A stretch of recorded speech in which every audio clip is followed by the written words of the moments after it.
मुलांनो, आता आपण जे काही एक्झाम्पल पाहणार आहोत ते थोडेसे हायर लेवलचे आहेत, जे 4 मार्क्ससाठी येतात. याच्यामध्ये तुम्हाला प्रॉपरली अंडरस्टँडिंग करून घ्यावं लागेल की याच्यामध्ये काय दिलेलं आहे. ठीक आहे, आपण पहिलं गणित पाहूयात. Pratik takes 8 hours to travel 36 km downstream and return to the same spot. The speed of the boat in still water is 12 km per hour. Find the speed of water current.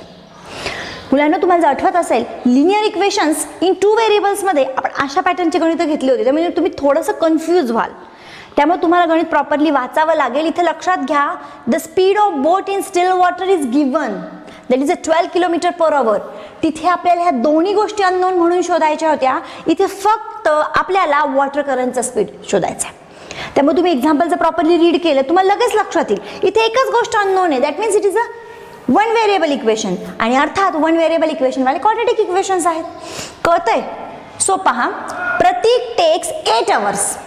प्रतीकला 8 तास लागतात कशासाठी? To travel 36 km downstream, उताराच्या दिशेने. आता आपलं हे discuss already झालेलं आहे, मी परत एकदा रिमाइंड करते. ज्यावेळेस आपण पाण्याच्या प्रवाहाच्या दिशेने म्हणजे उताराच्या दिशेने जातो त्यावेळेस पाण्याचा स्पीड आणि बोटचा स्पीड दोन्ही पण ऍड होतात.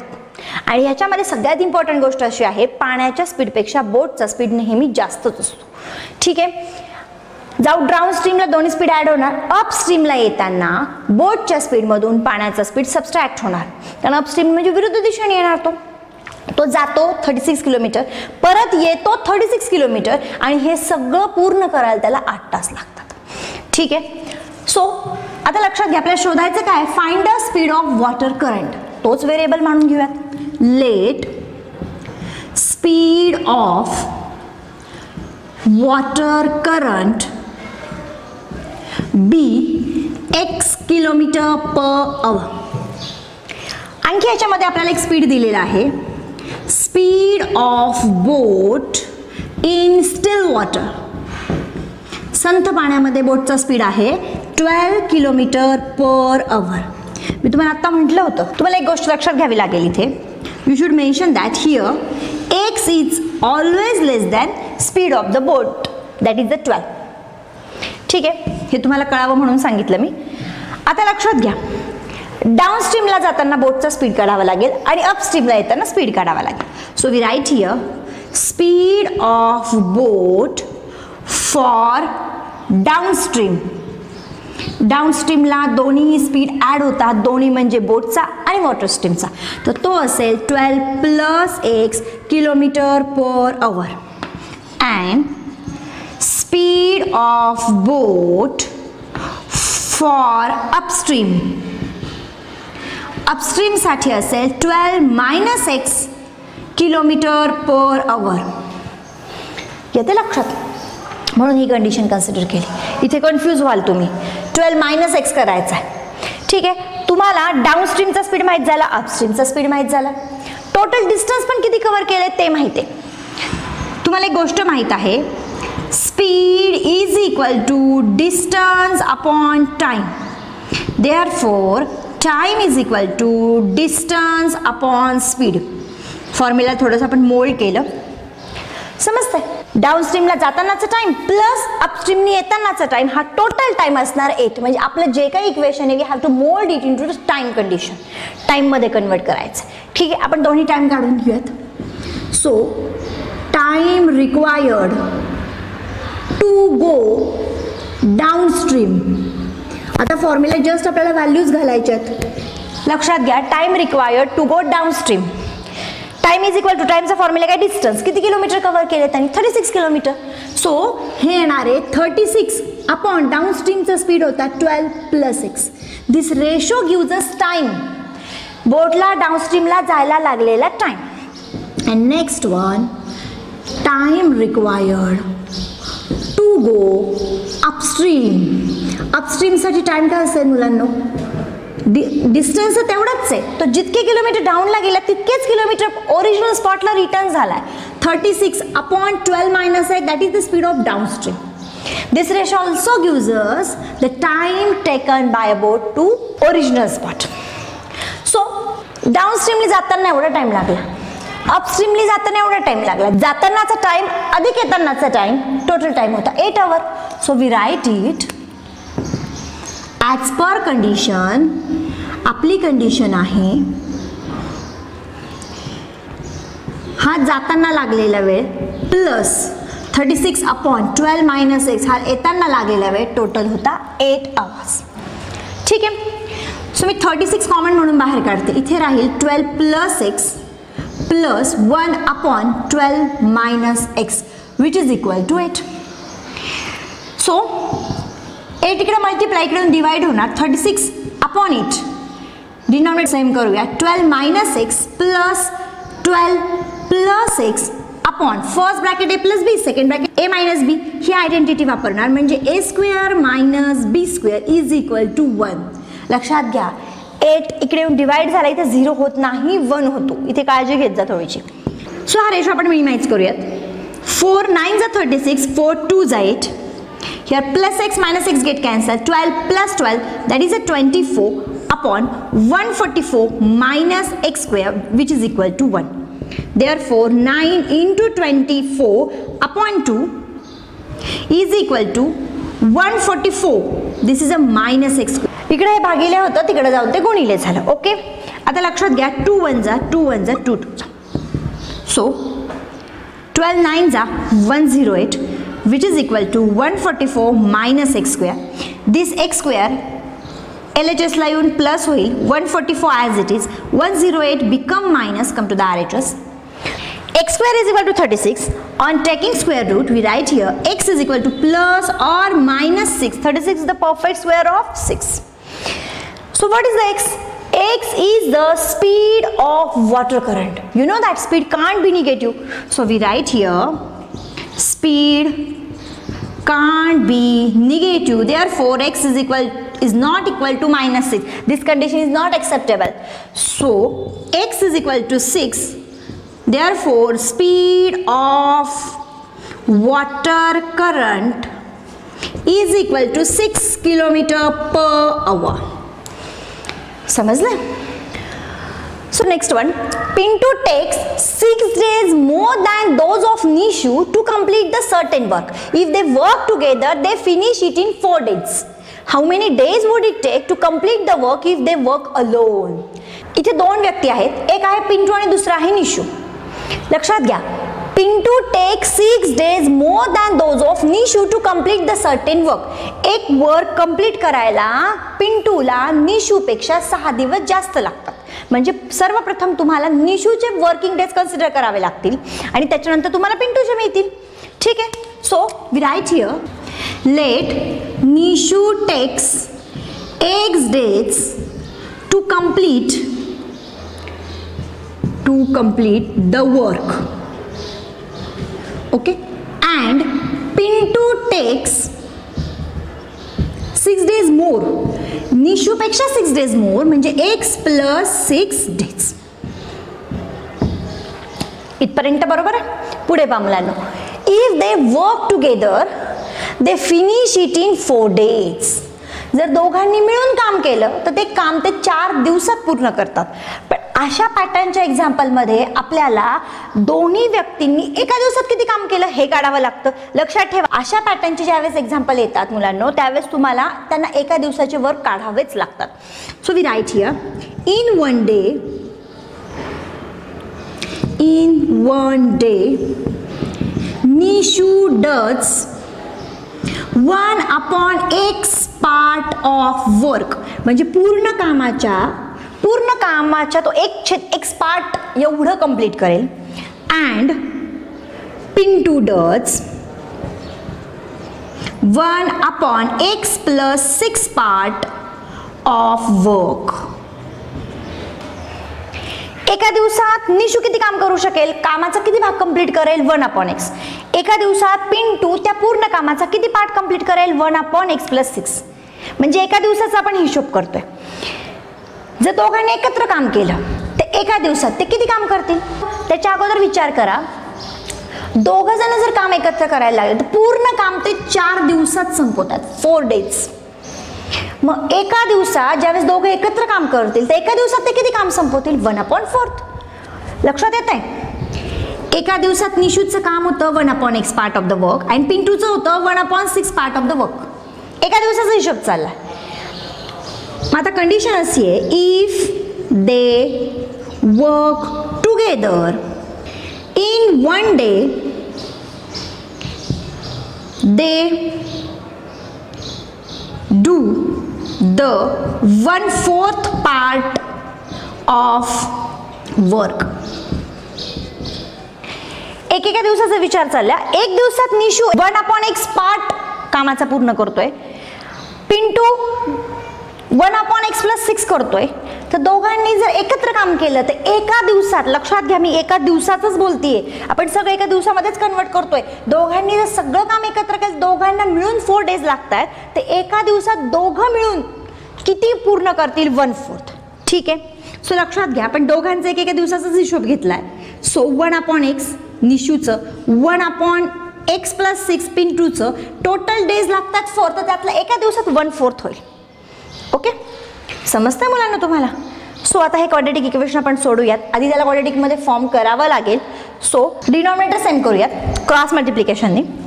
इथे येणार x + 6 + x upon x inside bracket x + 6 is equal to 1/4. Therefore 2x + 6 upon x² + 6x is equal to 1/4. Therefore 4 cross multiplication करूया. 4 inside bracket 2x + 6 is equal to x² + 6x. So cross multiplication नंतर उत्तर येणार 4 2 जा 8x, 4 6 जा 24, which is equal to x² + 6x. We write it properly. x² + 6x is equal to 8x + 24, that is x² + 6x minus 8x minus 24 is equal to 0. Therefore x² 6x minus 8x minus 2x minus 24 is equal to 0. बस factorisation मेथडने आपण याचे factor पाडूयात. लक्षात घ्या product आहे -24, product negative आहे, म्हणजे आपण ज्या काही दोन टर्म शोधणार त्यातले एक टर्म डेफिनेटली निगेटिव्ह असणार आहे आणि त्याची सम किंवा सबट्रॅक्शन -2 हवी. 24 कुणाकुणाचे 12 2 जा 12 + 2 14, 12 - 2 10 नाही चालणार. 6 4 जा चालेल, 6 - 4 2 येते. 6 4 जा प्रोडक्ट निगेटिव्ह, एकच टर्म निगेटिव्ह आहे. Which one? 6 or 4? आज टू मिडल टर्म. मिडल टर्मला जी साइन आहे, विदाउट साइन आहे, दोघांमध्ये मोठं कोण आहे? 6, त्याला द्या. मग -6 + 4 is equal to -2. Middle term split करायची. x² - 6x + 4x minus 24 is equal to 0. काय कॉमन निघेल फर्स्ट ग्रुपमध्ये? x ब्रॅकेटमध्ये राहील x - 6 + 4 कॉमन काढूया, x - 6 which is equal to 0. So x - 6 in first bracket, next bracket x + 4 which is equal to 0. x is equal to -6 become +6 or +4 become -4. But what is the x? X is the days, and you know that days can't be negative. We write here days can't be negative. Therefore x is equal to -4 is not acceptable. Therefore x is equal to 6. But x काय होता? Let Nishu takes x days. We write here आपल्याला individual days विचारले होते. How many days would it take to complete the work if they work alone? We write here Nishu takes x days which is equal to 6 days. निशूला x days लागत होते, पिंटूला किती लागत होते? 6 more means 6 + 6. Therefore Pintu takes x + 6 days which is equal to 6 + 6 is equal to 12 days. म्हणजे हे work जर निशूने एकट्याने केलं तर ते 6 डेज मध्ये कंप्लीट करेल तो ते वर्क, आणि पिंटूने एकट्याने केलं तर ते वर्क्स कंप्लीट करायला त्याला 12 डेज लागतील. Let's consider one more example. If 460 divided by a natural number, quotient is 6 more than 5 times the divisor and remainder is 1, find quotient and divisor. लक्षात घ्या एक्झाम्पल खूप सोपं आहे, आपल्या बेसिक नॉलेजवरच डिपेंड आहे, पण कुणी कुणाला डिवाइड केलं, कोण डिवायझर कोण डिव्हिडंड, हे जर प्रॉपर अंडरस्टँड झालं तुम्ही इझिली सॉल्व्ह करू शकाल. लेट्स सी इफ 460 डिवाइडेड, 460 ला डिवाइड केलं गेलं म्हणजे हा कोण झाला? हा झाला तुमचा डिव्हिडंड. कुणी डिवाइड केलं? अ नॅचरल नंबरनी 460 ला डिवाइड केलं म्हणजे नॅचरल नंबर तुमचा डिवायझर झालाय आणि quotient is 6 more than 5 times the divisor. आता डिवायझर कोणतं हे कळलं. डिवायझर आहे तुमचा नॅचरल नंबर जो आपल्याला ॲज अ व्हेरिएबल म्हणून कन्सिडर करावा लागेल. So let start. आपण पहिले म्हणूयात let a natural number be x. Natural नंबरनीच डिवाइड करतोय. That is it also divisor is equal to x. Therefore, 460s get divided by natural number. So, as per condition, जी काय condition दिलेली आहे त्याच्यानुसार तुम्हाला डिव्हिडंड कळलाय. कुणाला डिवाइड केलं 460 ला. So dividend is equal to 460. Divisor is equal to x आणि quotient तुम्हाला फॉर्म करावा लागेल मुलांनो. कोशंट कंडिशन मध्ये दिलाय. कोशंट इज साठी आपण इक्वल टू ची साइन वापरूया. 6 मोर म्हणजे प्लस ठरलंय आपलं. मोर इन्क्रीज असेल तर प्लस साइन घ्यायची, लेस डिक्रीज असेल तर मायनस साइन घ्यायची. 6 मोर म्हणजे प्लस 6. कुणापेक्षा दॅन 5 टाइम्स. 5 टाइम्स म्हणजे 5 इंटू 5 टाइम्स. कुणाचे 5 टाइम्स डिवायझरचे. Who is divisor here x. म्हणजे तुमचा कोशंट येतोय 5x प्लस 6. तुमचा रिमाइंडर पण दिलेला आहे तुम्हाला. Remainder is equal to 1. आणि हे सगळे जण डिव्हिडंड, डिवायझर, कोशंट आणि रिमाइंडर एका स्पेसिफिक फॉर्म्युलानी बाइंड झालेले आहेत. तो फॉर्म्युला तुम्हाला माहितच आहे. Dividend is equal to divisor into quotient plus remainder. Okay, we all are familiar with this formula. Who is dividend. कुणाला डिवाइड केलं 460 ला. डिवायझर कोण होता नॅचरल नंबर जो आपण एक्स मानला होता. इनटू हु इज कोशंट जो आपण आता डिझाइन केलाय 5x plus 6 plus remainder is 1. आपण याला क्वाड्रॅटिक इक्वेशन मध्ये फॉर्म करूयात. So 460 x into 5x square, x into 6 plus 6x plus 1. That is 5x square plus 6 plus 1 minus 460 is equal to 0. Let's see. 5x square plus 6x minus 460 plus 1. हे answer येणार minus 459 which is equal to 0. आपण याच्यातनं काही common काढू शकत नाही. So हे quadratic equation पहा. 5x square plus 6x minus 459 is equal to 0. लक्षात घ्या.